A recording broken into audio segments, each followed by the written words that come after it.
Hello friends, welcome to civil exam guru. Civil exam guru YouTube channel पे दोस्तों आप लोगों का हार्दिक स्वागत है। हम लोगों ने प्रीवियस क्लासेस में जियोग्राफी का हिमालयन पार्ट तक डिस्कशन कर लिया था। दोस्तों ये क्लास 9th की एनसीईआरटी सीबीएसई बोर्ड की जियोग्राफी का हम लोग क्लास चला रहे हैं, जिसमें मैंने आप लोगों को चैप्टर 1 पूरी अच्छी तरीके से समझा दिया है।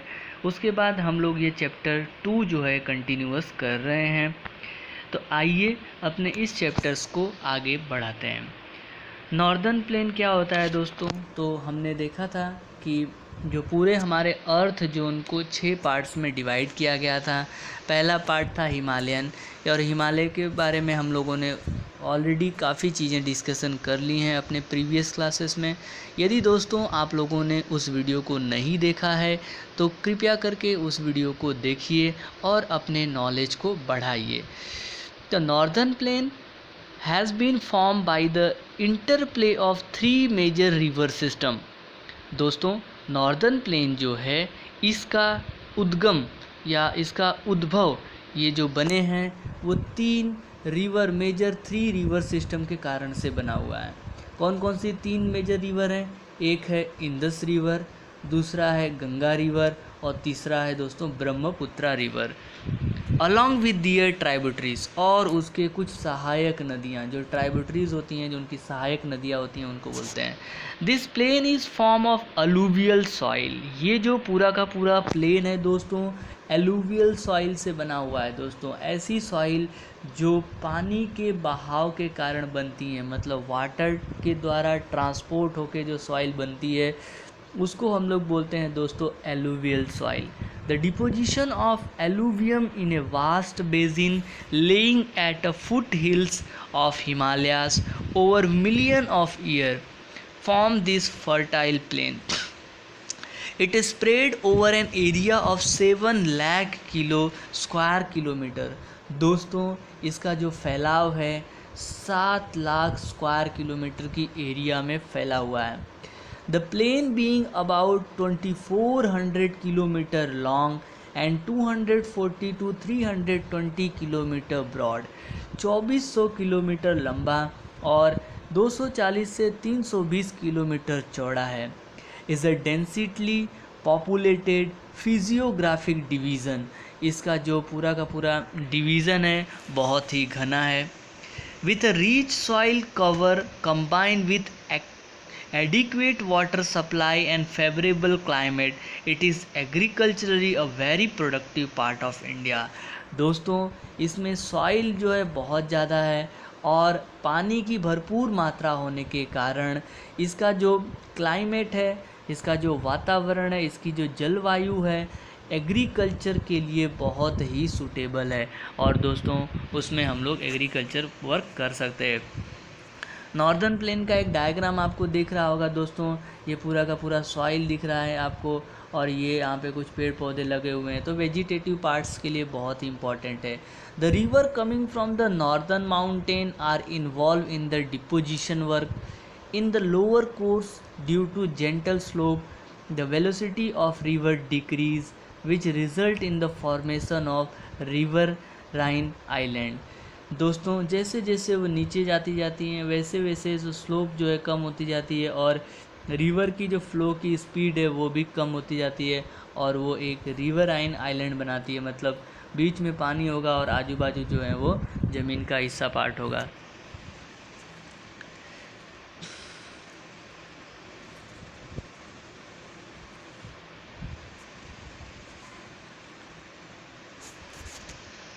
डू यू नो, क्या आप जानते हैं दोस्तों, Majuli in the Brahmaputra river is a largest inhabited riverine island in the world.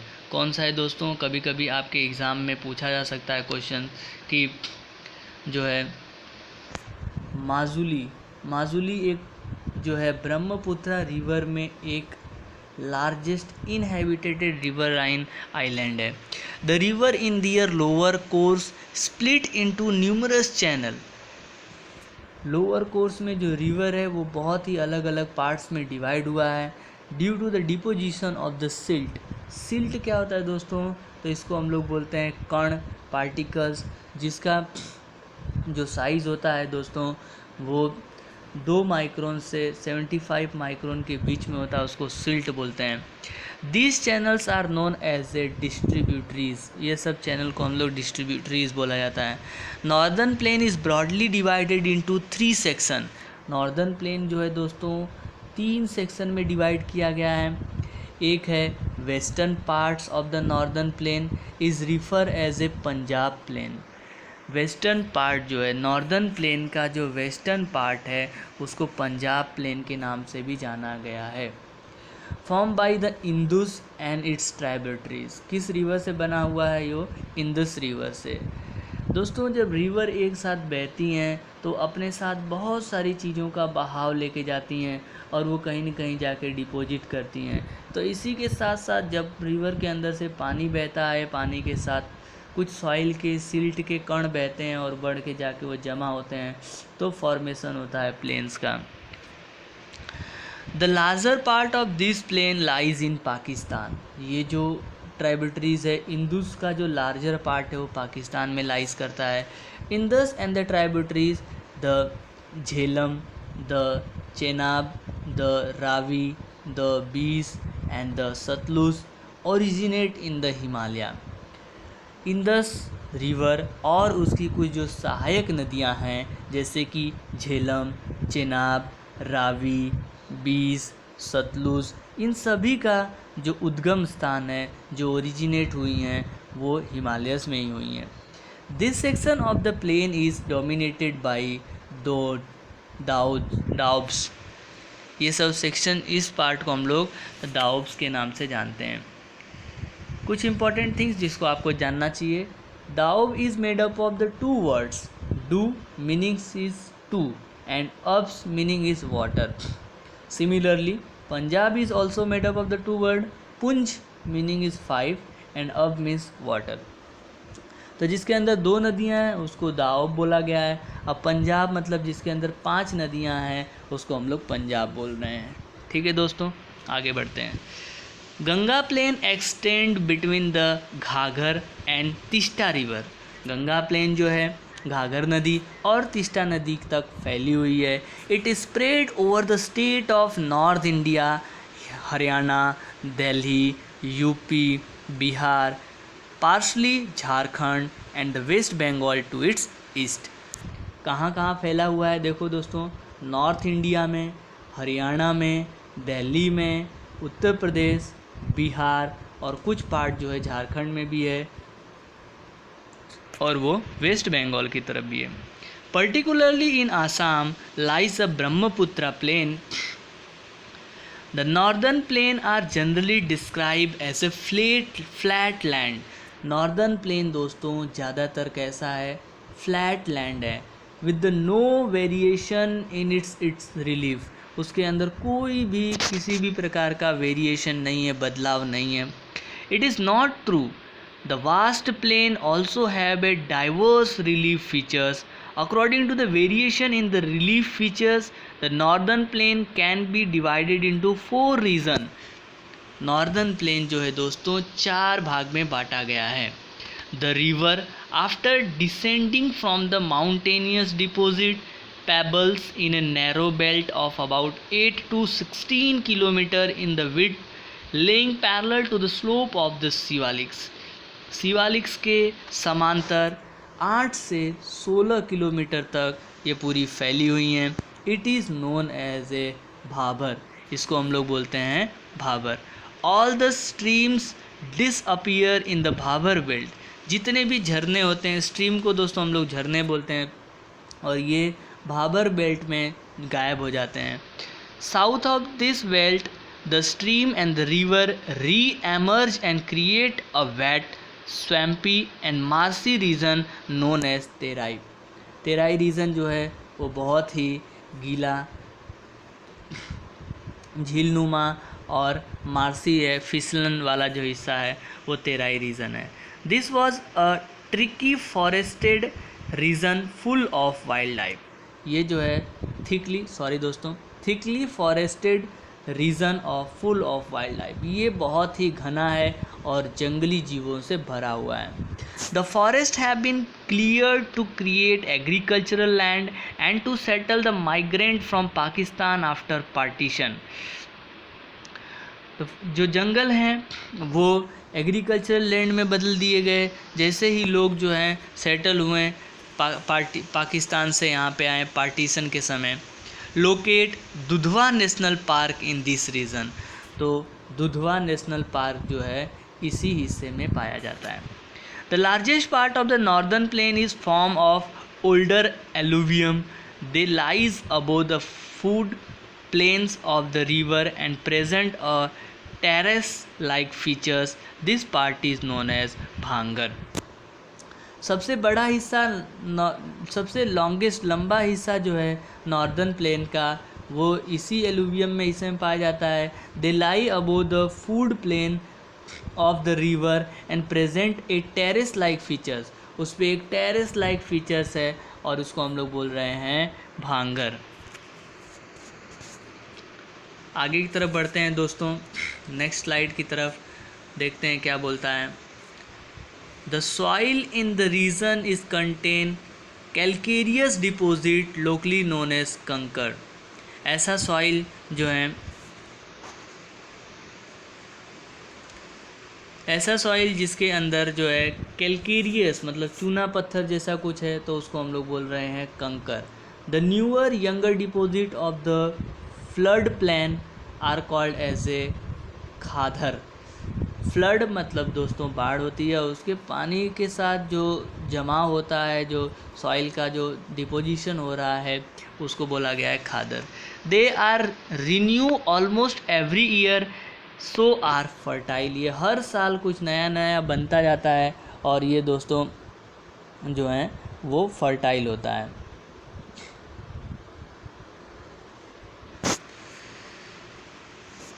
दस आइडियल फॉर इंटेंसिव एग्रीकल्चर। दोस्तों इसी के साथ वो एग्रीकल्चर के लिए भी जो है वो हेल्पफुल होता है।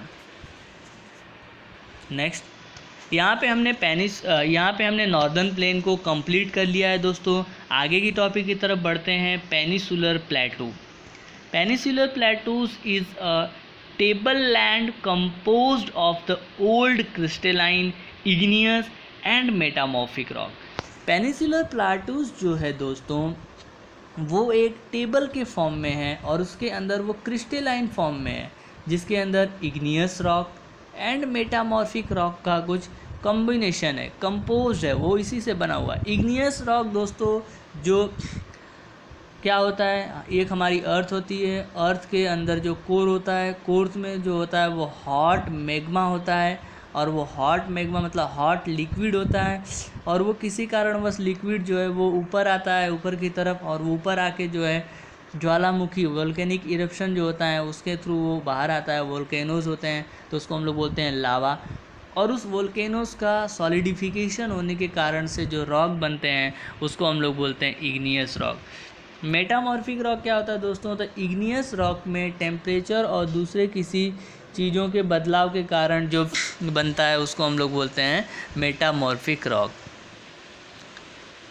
It was formed due to the breaking and drifting of Gondwana's land and thus making it is a part of the oldest land mass। ऐसा माना जाता है कि ये ज़मीनी हिस्सा का सबसे पुराना लैंड मास है। The plateau has a broad and shallow valley. इसके अंदर बहुत ही चौड़े और थोड़े कम गहराई वाले खाई हैं एंड द राउंडेड हिल्स और काफ़ी सारी इसके अंदर राउंडेड हिल्स हैं। This plateau consists of two broad divisions, namely the Central Highland and the Deccan Plateau। प्लेटू को दो डिवीज़न में बांटा गया है, एक है सेंट्रल हाईलैंड एंड दूसरा है Deccan प्लेटू। The part of the peninsular plateaus laying to the north of Narmada River covering a major area of Malwas Plateau is known as Central Highland। दोस्तों पेनिसुलर प्लेटू का ऐसा पार्ट जो नॉर्थ इलाके में Narmada river के द्वारा कवर किया गया है और मालवा प्लेटू को जो मेजर हिस्सा जो है मालवा प्लेटू को कवर करता है उस इलाके को, उस पार्ट को हम लोग सेंट्रल हाईलैंड के नाम से जानते हैं। The Vindhyan range is bounded by central highland on the south and the Aravallis on the northwest. The further westward extension gradually merge with the sandy and the rocky desert of Rajasthan. The flow of the river draining this region, namely Chambal, Sindh, Betwa and Kain, is from the southwest to northeast, thus indicating the slope. The central highland are wider in the west but narrower in the east. Central highland जो है दोस्तों waste की तरफ थोड़ा चौड़ा है और east की तरफ जो है वो पतला है। दोस्तों जो रिवर बेसिन है जैसे कि चंबल है, सिंध है, बेटवा है और केन जो है, ये कहाँ से स्टार्ट होती है? साउथ वेस्ट से नॉर्थ ईस्ट की तरफ हैं और वो एक स्लोप जैसा कुछ फॉर्म इंडिकेट करती हैं, स्लोपिंग फॉर्म में। The eastward extension of this plateau are locally known as Bundelkhand and Baghelkhand. जो ईस्ट की तरफ जो है एक्सटेंशन हुआ है इन सभी प्लेटू का, उनका नाम है दोस्तों बुंदेलखंड और Baghelkhand. The Chota Nagar plateau marks the further eastward extension drained by Damodar river. Chota Nagar प्लेटू जो है वो ईस्टवर्ड की तरफ बढ़ा हुआ है, लेकिन इसको दामोदर रिवर से जो है वो ड्रेन किया गया, मतलब उसके अंदर से दामोदर रिवर निकलती है। द वाटर फॉल इन छोटा नगर प्लेटू। दोस्तों आप देख पा रहे हो कि ये छोटा नगर प्लेटू है और इसके अंदर से पानी जो है वो फ्लो कर रहा हुआ है। तो दोस्तों हमारे देश में जितने भी प्लेटूज़ हैं, जितने भी पहाड़ हैं, उसके अंदर से बहुत सारी जो रिवर्स हैं वो उसका जनरेशन हुआ है। रिवर का जो उद्गम स्थान है वो पहाड़ों को ही माना जाता है और पहाड़ों में से ही रिवर जो है वो निकले हुई हैं। आगे की तरफ बढ़ते हैं दोस्तों। Deccan plateau is a triangular land mass that lies to the south of the river Narmada. Deccan plateau जो है वो ट्रायंगुलर लैंड मास की तरीके से ट्रायंगल शेप का जैसा है और वो साउथ ऑफ रिवर नर्मदा के उत्तर तरफ है। The Satpura range flank its broad base in the north while the Mahadev, the Kaimur hills and Maikal range from the eastern extension.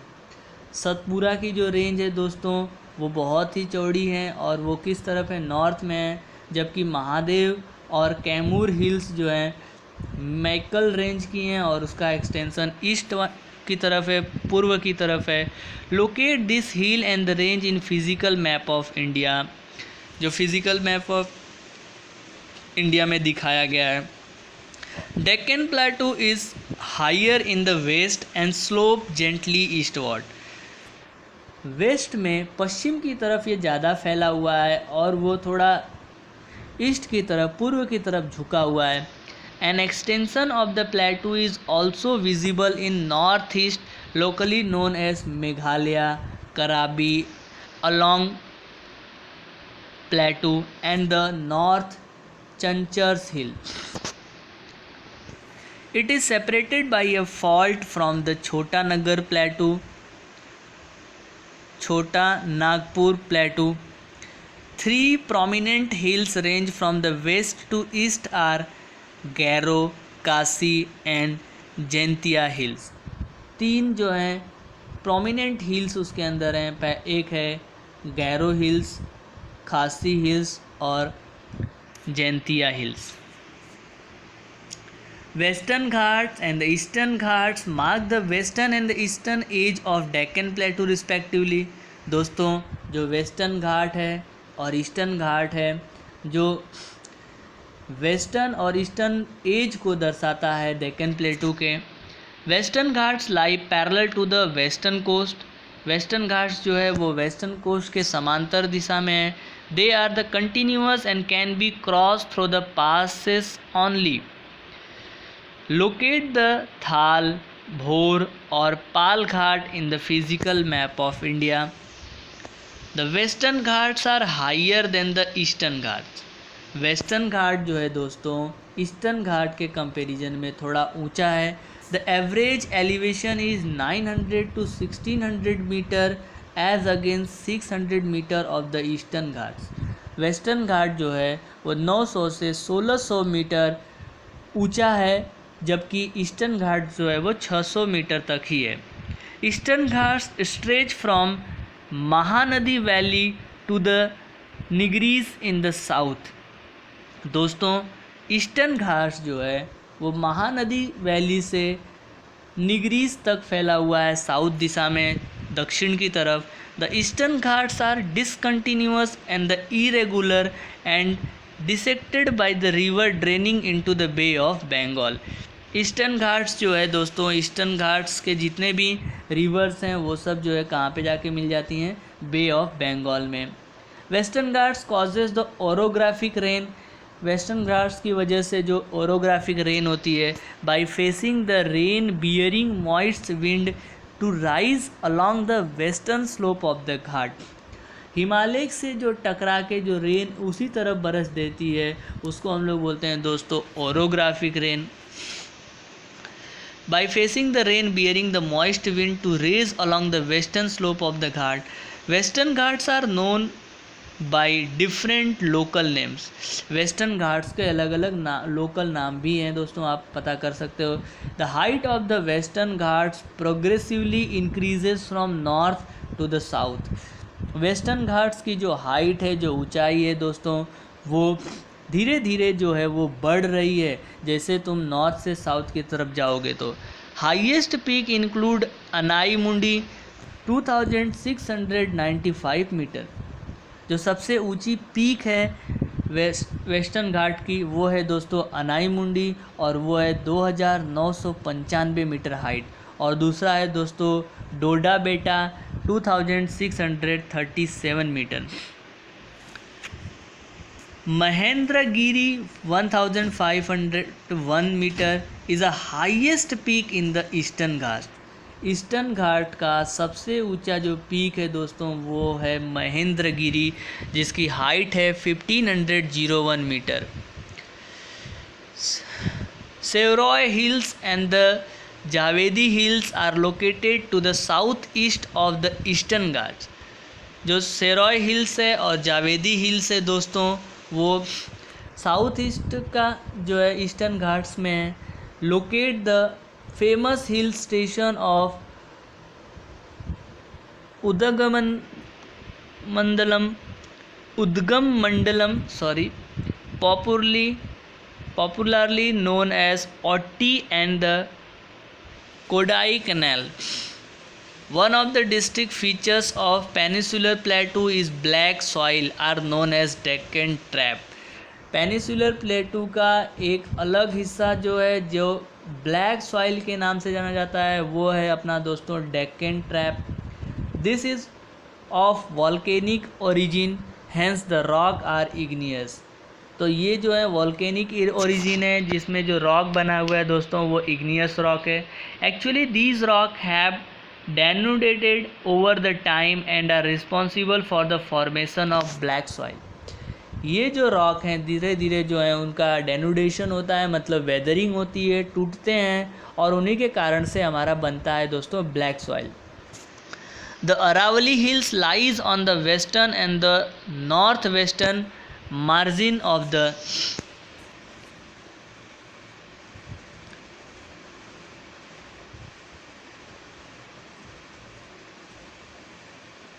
Peninsular Plateau. These are highly eroded hills and are found as a broken hills. ये ज़्यादा जो है एरोडेड है, मतलब दोस्तों इसका halogen ज़्यादा हुआ है टेम्परेचर की वजह से, वाटर की वजह से, विंड की वजह से। इसका एरोजन होने के कारण से काफ़ी सारे जो हैं ये हिल्स जो हैं वो टूट गए हैं और इसको ब्रोकन हिल्स के नाम से जाना गया है। They extended from Gujarat to Delhi in the south west north west direction. तो इस तरीके से दोस्तों हम लोगों ने अपने पेनिसुलर प्लेटूज़ को कंप्लीट किया है और आगे की तरफ बढ़ते हैं इंडियन डेजर्ट की तरफ। The Indian desert lies toward the western margin of Aravali hills. Indian desert जो है वो पश्चिम की तरफ अरावली हिल्स की तरफ जो है बढ़ा हुआ है। It is an undulating sandy plain covered with the sand dunes. ये जो है दोस्तों उबड़ खाबड़ सैंडी प्लेन है और सैंड डन्स से इसका कवर हुआ है। This region receive very low rainfall below 150 mm per year. दोस्तों ये जो इंडियन डेजर्ट का हिस्सा है इसमें बहुत ही कम बारिश होती है, 150 mm पर ईयर, मतलब एक साल में 150 mm ही बारिश होती है दोस्तों। It has a arid climate with the low vegetation cover. इसका जो मॉनसून है, इसकी जो जलवायु है एकदम सूखी है, शुष्क है, और इसमें जो वेजिटेशन है दोस्तों वो भी बहुत कम होता है। Streams appear during the rainy season, soon after they disappear into the sand as they do not have enough water to reach the sea. Luni is only large river in this region. Indian desert में सबसे बड़ी जो नदी है दोस्तों वो है Luni river. ये दोस्तों आप राजस्थान का एक हिस्सा देख सकते हो। इंडियन डेजर्ट ज़्यादातर जो है वो राजस्थान, कच्छ, उस तरफ से इलाके में फैला हुआ है।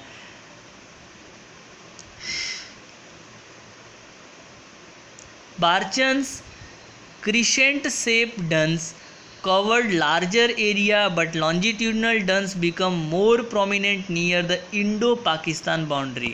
भारत और पाकिस्तान के बाउंड्रीज पे दोस्तों इंडन जो डन्स है बहुत ज़्यादा हैं। If you visit the Jaisalmer you may go to see a group of the barchans. आइए दोस्तों अब पढ़ते हैं कोस्टल प्लेन के बारे में।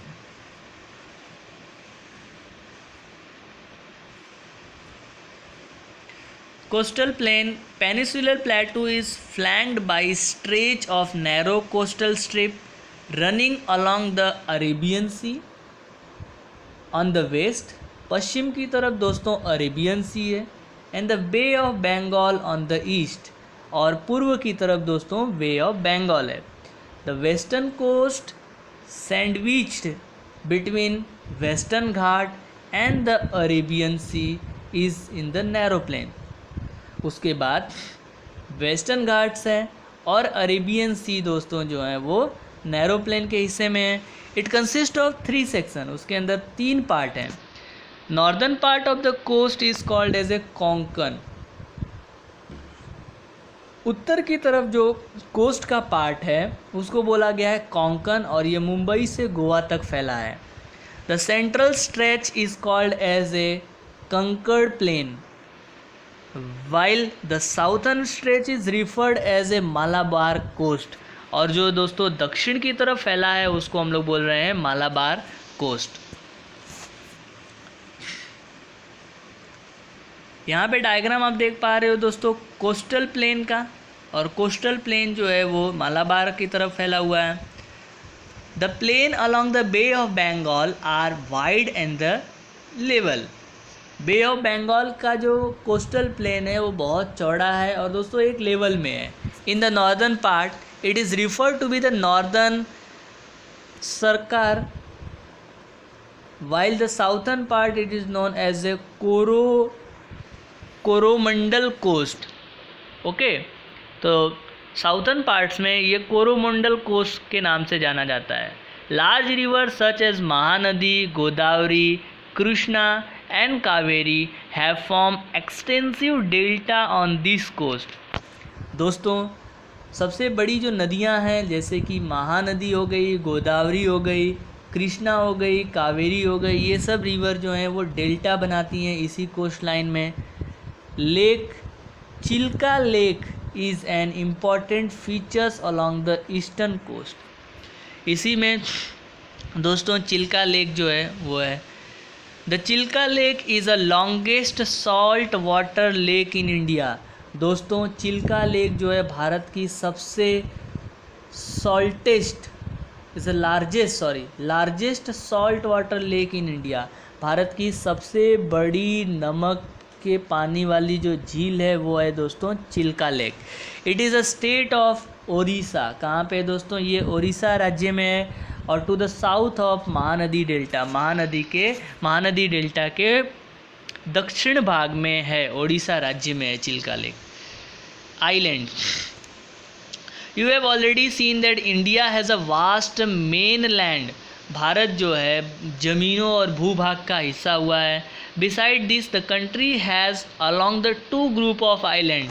इसके अलावा भारत के पास 2 आइलैंड भी है दोस्तों। Can you identify this 2 islands group? क्या आप इस 2 आइलैंड्स ग्रुप को बता सकते हो? एन आइलैंड यहाँ पे दिखाई दे रहा है। Locate the Lakshadweep island group lying close to the Malabar coast of Kerala. Kerala के नज़दीक जो है दोस्तों लक्षद्वीप आइलैंड ग्रुप को आपको बताना है। This group of island is composed of small coral island, और वो कुछ छोटे छोटे आइलैंड को भी कंसिस्ट करता है। Earlier they are known as a Laccadive, Minicoy and the Amindivi. In 1973 these were name as Lakshadweep. 1917 में इसका जो नाम रखा गया दोस्तों वो लक्षद्वीप जो है वो नाम रखा गया। It cover the small area of 32 square kilometre. इसका जो एरिया है वो 32 स्क्वायर किलोमीटर है। Kavaratti island is the administrative headquarter of Lakshadweep. Lakshadweep की जो एडमिनिस्ट्रेटिव हेडक्वार्टर है दोस्तों, इसकी जो कैपिटल है उसको हम लोग बोल सकते हैं कावारती जो है वो इसका कैपिटल है। The island group has great diversity of flora and fauna. Island group जो है इसके अंदर बहुत सारे घने जंगल विस्तार हैं। The Pitti island which is uninhabited has a bird sanctuary. Pitti island जो है इसके अंदर बहुत सारी बर्ड सेंचुरी भी हैं। कोरल के बारे में हम थोड़ा सा देख लेते हैं कि coral polyps are short live microscopic organism. बहुत ही छोटे छोटे जीव जंतु यहाँ पे रहते हैं। Which live in the colonies, colonies form बनाते हैं। They flourish in shallow mud free and warm water. वो जो हैं थोड़े कम गहरे, कीचड़ से फ्री और गर्म पानी में रहते हैं। They secrete the calcium carbonates, उसके अंदर से कैल्शियम कार्बोनेट निकलता है। The coral secretion and their skeleton form the coral deposit in the form of reefs. They are mainly 3 kinds, वो 3 प्रकार के होते हैं। Barrier reef, fringing reef and atolls. The great barrier reef of Australia is a good example of the first kind of the coral reef. Atolls are the circular or the horse shape are the coral reef. Now you see the elongated chain of island located in Bay of Bengal. अब आप देख सकते हो कि बहुत सारा बे of Bengal में जो है वो हमारा एक हिस्सा है। There are Andaman and the Nicobar, उसमें अंडमान निकोबार आइलैंड हमारा। They are the bigger in the size and the are more numerous secreted, थोड़ा सा बड़ा है और अलग अलग हिस्सों में बांटा हुआ है। The entire group of the island is divided into 2 broad categories. पूरे आइलैंड को 2 भाग में बांटा गया है। The Andaman in the north and the Nicobar in the south. It is believe that these island are elevated portion of submarine mountain. दोस्तों ऐसा माना जाता है कि ये आइलैंड जो है वो सबमरीन माउंटेन से एलिवेटेड है, थोड़ा बड़ा है। These island group of great strategic importance of our country. There is a great diversity of flora and fauna. यहाँ पे भी फ्लोरा और फौना की अलग अलग प्रजातियाँ पाई जाती हैं। In this group of the island too, this island lies close to the equator and the experience equatorial climate and has a thick forest cover. India is only active volcano found on a barren island in Andaman and Nicobar group of island. दोस्तों भारत का एक ही ऐसा जो active volcano वाला हिस्सा है वो हमें अंडमान और निकोबार आइलैंड में ही मिलता है। A detailed account of the different physiographic unit highlight the unique features of each region. ये सभी के बारे में जो हमने पढ़ा वो उसकी अपनी खुद की एक मुख्य भूमिका है दोस्तों। It would, however, be clear that each region complements the other and makes the country richer in the natural resources. इसका मतलब ये है कि भारत के जितने भी अलग अलग भाग हैं, जो हिस्से हैं, उसकी वजह से भारत जो है काफ़ी धन धान्य हुआ है नेचुरल रिसोर्स में। प्राकृतिक जो रिसोर्सेस हैं बहुत सारे हमारे पास हैं। The mountain are the major source of the water, mountain जो है वो पानी का मुख्य स्रोत है। And forest wealth, northern plain are the granaries of the country, जो नॉर्दर्न प्लेन है वो ग्रेनरीज है, मतलब कि उसके अंदर से बहुत सारे हम लोग एग्रीकल्चरल एक्टिविटी करते हैं। They provide the base for early civilisation, वो हमारे लोगों को रहने के लिए मुख्य भूमिका अदा करते हैं। The plateau is a store house of minerals, plateau में दोस्तों बहुत सारे मिनरल्स हैं, which is play a crucial role in the industrialisation of the country, जो अपने औद्योगिकरण में दोस्तों बहुत सारे रोल निभाते हैं, अदा करते हैं। The coastal region and the island group provide the site for fishing and the port activity, island region या कोस्टल रीजन जो है दोस्तों फिशिंग में या पोर्ट एक्टिविटी में फेमस है। These diverse physical feature of the land have immense futures possibility of the development. तो इस तरीके से दोस्तों आज के इस वीडियो में हमने इंडिया का फिज़िकल फीचर के बारे में डिस्कशन कर लिया हुआ है। ये चैप्टर्स 2 जो है आज के इस वीडियो में कंप्लीट होता है। आगे के चैप्टर्स को लेके जल्द ही हाजिर होंगे। मैं प्रशांत दोस्तों आप लोगों से निवेदन करता हूं कि यदि आपने ये वीडियो नहीं देखा है तो ज़रूर वीडियो देखिए, प्रीवियस वीडियो भी देखिए और अपने दोस्तों तक फैलाइए। वीडियो को लाइक कर दीजिए, चैनल को सब्सक्राइब करना ना भूलें दोस्तों, और यदि कुछ भी पूछना है तो कमेंट बॉक्स में कमेंट कर सकते हैं। Thank you very much.